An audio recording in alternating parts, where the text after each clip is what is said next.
With the rising cost of healthcare and our aging population, how can long-term care insurance play a vital role in securing financial stability and peace of mind for you and your clients? We'll find out on this episode of ShiftShapers. Change either energizes or paralyzes. The choice is yours. This is the ShiftShapers podcast, bringing the employee benefits industry interviews with individuals and companies who are shaping the industry's shifts. And now, here's your host, David Saltzman. And to help us answer those long-term care questions, we've invited Lori Martin, CLTC, who is a principal at Envision Benefits, to join us on this episode. Welcome, Lori. How are you today? Oh, thank you so much. Great to be here. Well, we love having experts on, especially for long-term care, which is something that was kind of the bee's knees, and it was all you heard for a long time, and then it kind of went through a period of finding itself, and we'll talk about that. But we always like to start out by asking our friends and visitors, how did you get to be doing what you're doing? How'd that happen? Because for most of us, it's not a straight line. Right. Yes, and who goes to college and graduates with a degree in insurance? You just kind of end up in that field, and I'm very happy to be doing what I'm doing. So with the long-term care insurance, as it is with so many other people, it was a personal experience for me with family members who were at that point in their life, my parents, that needed assistance.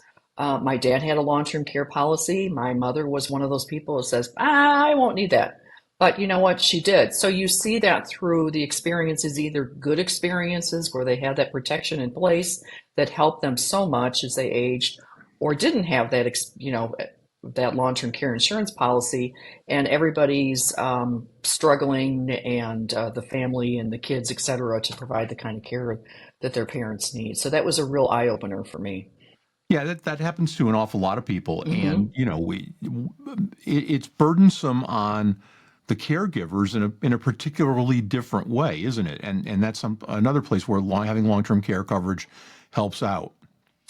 Yes, and often, as we say, when I teach the CLTC class, and we say, you know what, this long-term care protection is not necessarily, it's great for the person who needs it, right?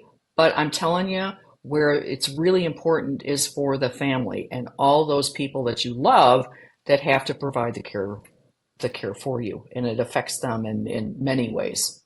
It reminds me a lot of back in the old days when I was doing life insurance, and one of my kids that I was training said, well, I don't know exactly what to say, because my clients say, well, I'm not going to die. And the answer is, well, the life insurance isn't for you. It's for the people you leave behind. Exactly. And Yeah. so it's interesting. Well, let's delve into the markets a little bit, and Okay. we'll go through each one of them. So let's talk about individual. Is there an individual market still for long-term care? We talked about companies consolidating and figuring out what they actually needed to charge for something with such a long tail. Is it available, and what's being sold?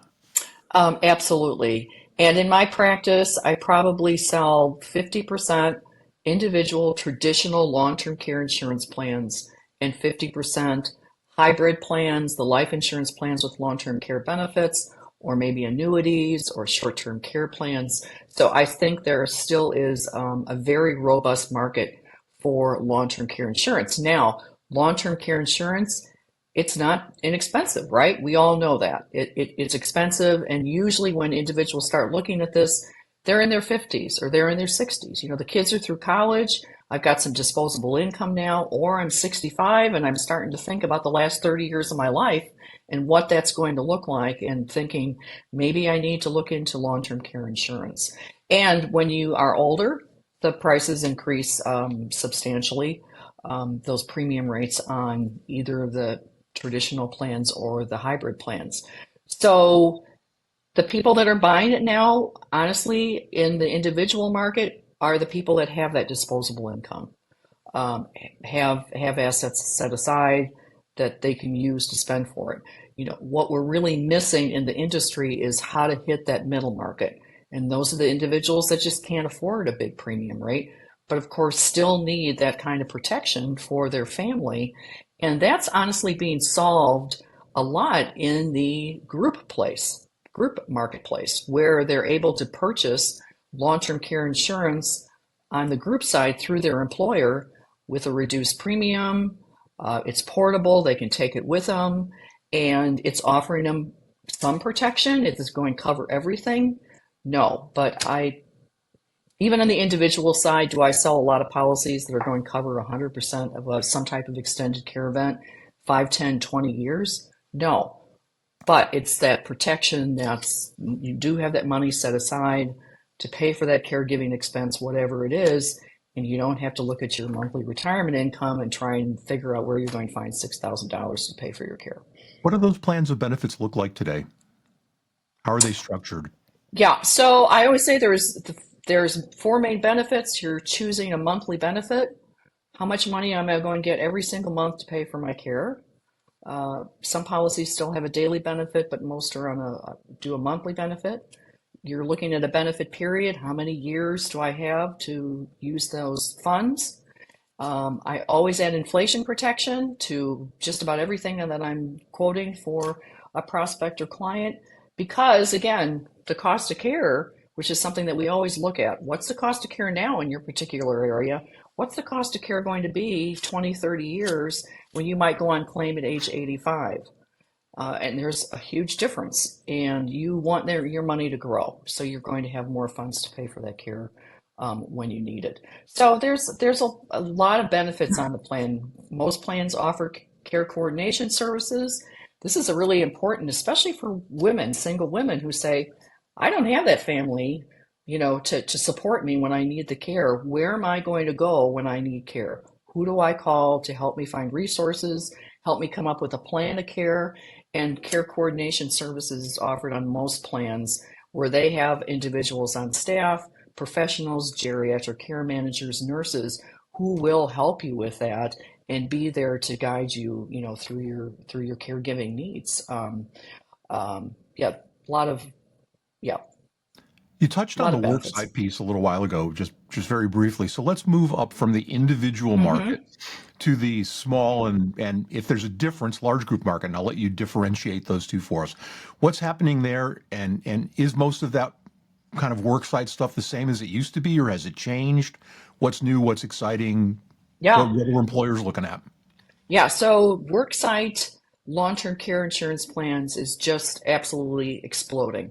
And why? It's because of what happened in the state of Washington, where there was a legislation introduced for public long-term care insurance plan paid by a employee payroll tax, and you could opt out, but you had to have your own individual long-term care insurance plan or a plan through your employer. So those plans became very popular to offer in the group space. Again, because too, you're looking at a young workforce. So you've got somebody who's very young, doesn't even qualify for the individual plans because of their age. But yes, I would like to opt out of that payroll tax.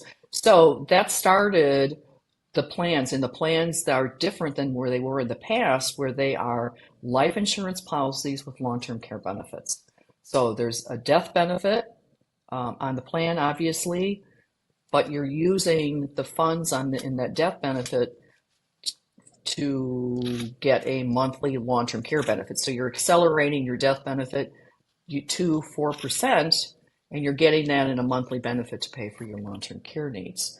So those plans are priced a lot more affordably, especially for the younger individuals. And depending on the size of the group, you can find some really nice bells and whistles on the plan's benefits, like guaranteed issue. Wow, who offers a guaranteed issue plan anymore?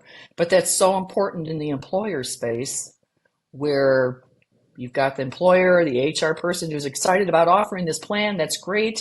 And then they apply and they're denied coverage. So nobody's happy about that. So the guaranteed issue is fantastic, especially for obviously those people who can't get an individual plan because of their health issues. So on the larger size groups, guaranteed issue is typically always a benefit. Kind of depends on the size of the group, salary ranges, etc. And there is can be participation requirements on a voluntary plan, like there are in any other group voluntary plans. But really, really a great benefit in the employer space. And again, the plan's portable.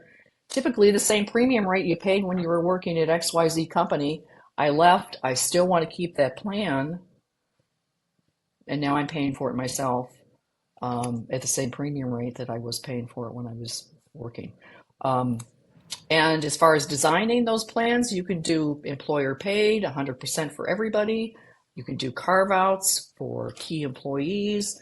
You could offer a base plan just like you do in life insurance. And if people want to buy up and they want to purchase additional coverage, yes. So usually there's a cap for the guaranteed issue. You can only have so much death benefit.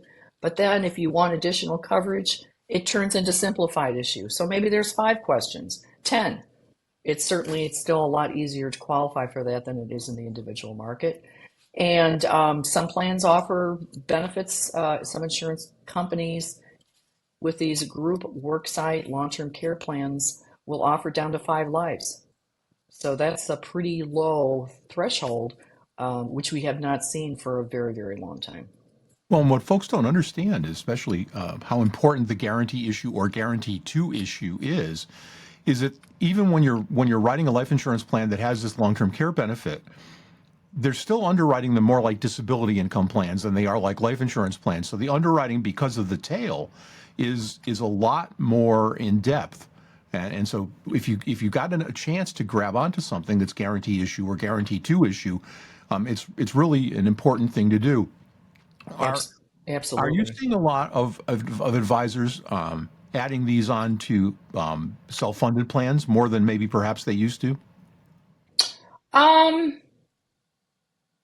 I honestly haven't looked at all the data on that, and I'm not really sure if you're seeing it more on self-funded plans. I think you are seeing it in certainly in large, very, very large companies. I think one of the things that employers do think about is what might happen down the road in my particular state. Are they going to start a public funded long-term care plan in my state? And there are other states looking at this besides the state of Washington. So that's something I think individuals think of. But you know what? If you have a company with robust benefits and you're covering a lot of the cost of those benefits for your employers, and I've got the pet insurance, and I've got this, and I've got that, long-term care and group plans on the voluntary basis, is a great plan to offer for a company that's offering, rich benefits.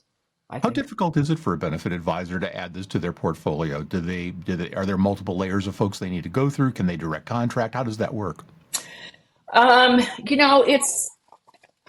I always say find a long-term care specialist who's working in that market, and they can help you. And maybe they're helping you for a short period of time, and then you take off on your own. I get this now. I can do this myself. But long-term care insurance is there's a lot of moving parts, and it's can be a little more complicated than selling a dental plan, for example. But it's not impossible, and you go to carriers, and they're obviously very happy to help you. There are individuals out there who just help with the enrollment, right? So how are we going to do the enrollment? How are we going to do the marketing? It's really, really important in the group space to market this well to employees, because if you're offering a voluntary plan, you want everybody excited about it. You want them to understand how valuable this particular benefit is. And that's education, it's videos, it's webinars, it's emails. And you can't just say, got this great plan out here, take a look at it. Here's my little brochure. And you just don't get great participation. Is that educational material something that carriers offer as a standard measure? They offer some, yes. I think it depends on the company that you're looking at, the insurance company, what they do offer to employees. There is a company, Buddy INS, they're national, based in the state of California. And what they do is they're a marketing and technology company for long-term care insurance. So I work with them, they do an absolutely fantastic job of providing that education to the employees. So again, they understand the value of this product and are excited about, enrolling in it. you have to know company culture, how they communicate with their employees. A lot of things, go into that mix to come out with a good marketing plan. And now, a word from our sponsor. You're not just an advisor, you're a game changer. Forget cookie cutter off-the-shelf solutions. That's yesterday's news. It's 2025, and it's all about delivering bold, custom-crafted plans that truly make a difference. At the core is a razor-sharp self-insured framework, but the real magic?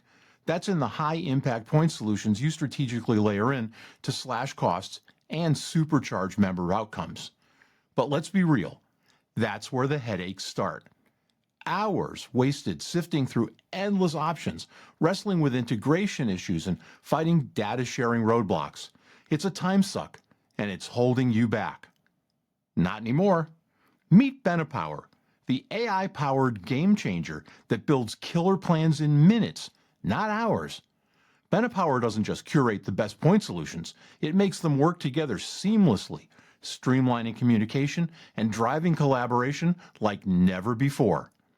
With Benepower, you're armed with an end-to-end AI-enabled solution that makes you unstoppable. Spend less time piecing together a patchwork plan and more time selling. Your clients get unmatched ROI, and you become the go-to advisor that everyone's talking about. Want to take your game to the next level? Visit benepower.ai or schedule a demo at info@benepower.com. Find your power with Benepower. And now, back to our conversation. We've talked a little bit about Washington Cares. Are there other states that you know that are actively considering similar plans? Yes, there are. California is one state that formed a task force. The task force came with some recommendations. Then they spent the next year with looking at the cost of the various different plans that they recommended and what that would cost the state. Should we do an employee-only tax, employee-employer tax? So they came up with some different scenarios. But at this point, somebody needs to push it forward. So we get into looking at legislation, and we're not there. Nobody sponsored the bill. So could that happen down the road? You never know. A tax is not something that anybody wants, and in the state of California, where they're heavily taxed for everything, it's certainly not very popular. But again, when you look at the aging population and the fact that so many people do not have this kind of protection to pay for this care themselves, and they will end up needing that care, and the state will pay for them one way or the other, through Medicaid or not. So Pennsylvania, New York are looking at it, Minnesota, and there's a number of states now that have done the task force. So they've put money in their budget to get a task force out there to start talking about this. So whether it's a payroll tax, whether we're going to give a credit like Michigan's talking about, we're giving a credit to caregivers who are providing that care for a family member or friend. There's a lot of different ways to structure it because nothing's happening nationally at the moment. So states are looking at solutions themselves. Well, that was my next question. In addition to all the other hats that you wear, one of the ways that you give back to the industry is that you're the chair of the NABIP Long-Term Care Working Group. Do you and your colleagues on the group see anything happening even murmurs on a national basis, or is this so far just kind of relegated to states? Well, Eric Burleson, he's a representative from Missouri. He introduced legislation last summer to create a tax deduction for the cost of long-term care insurance premiums. So we'll see where that goes on the national level. And NABIP has been advocating for a really long time for long-term care insurance premiums to be included as a pre-tax deduction on Section 125 plans. And I think that would really help for the sale of long-term care group plans in the employer space to have that included with all the other pre-tax deductions in Section 125 plans.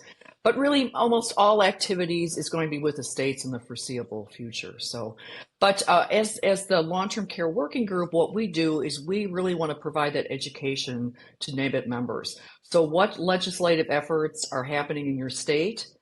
what group long-term care insurance plans, why those are a valuable benefit to your employer groups.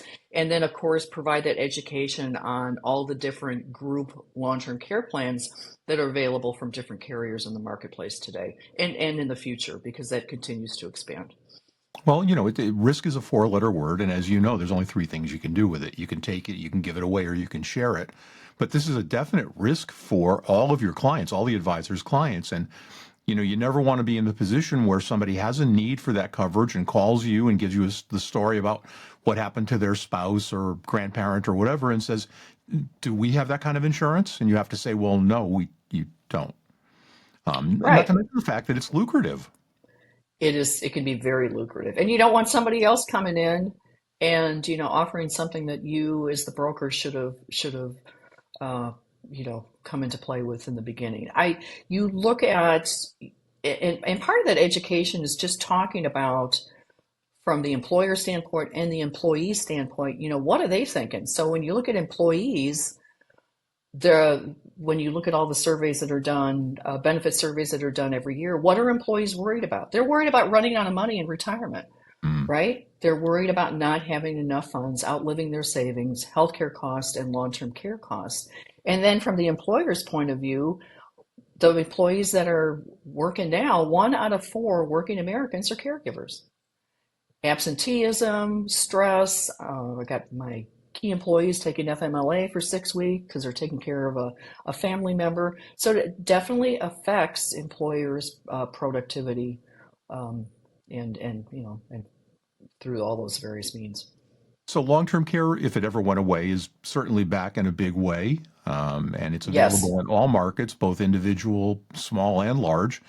And if you want to reach out to Lori, you can reach her at Envision, ENVISION Benefits. Benefits specialists, or check out what NABIP is doing. If you're a member of NABIP, all that information is available to you on the website. But it's certainly something that advisors should consider having in their portfolio to help their clients manage that risk. Yes, and on the LTC portal at NABIP, one of the things that we're working on is we're going to have a map out there. So it's going to be a map of the country, and states will be highlighted, so you'll be able to see what's happening in my state that I need to be aware of, or the states that that I do business in. That's awesome. Lori Martin, CLTC Principal, again at Envision Benefits Specialist. Lori, thanks so much for taking time to share your expertise with our audience. Okay, thank you so much, Dave. Enjoyed it.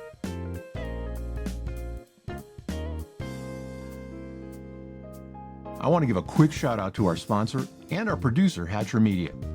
Hey, if you need podcast production or professional graphic design, Josh Hatcher's the expert to contact. For more information, visit him at hatchermedia.net. That's HATCHER media.net. This ShiftShapers podcast is copyrighted content and may not be reproduced in whole or in part without the express written permission of ShiftShapers Solutions, LLC. Copyright 2024.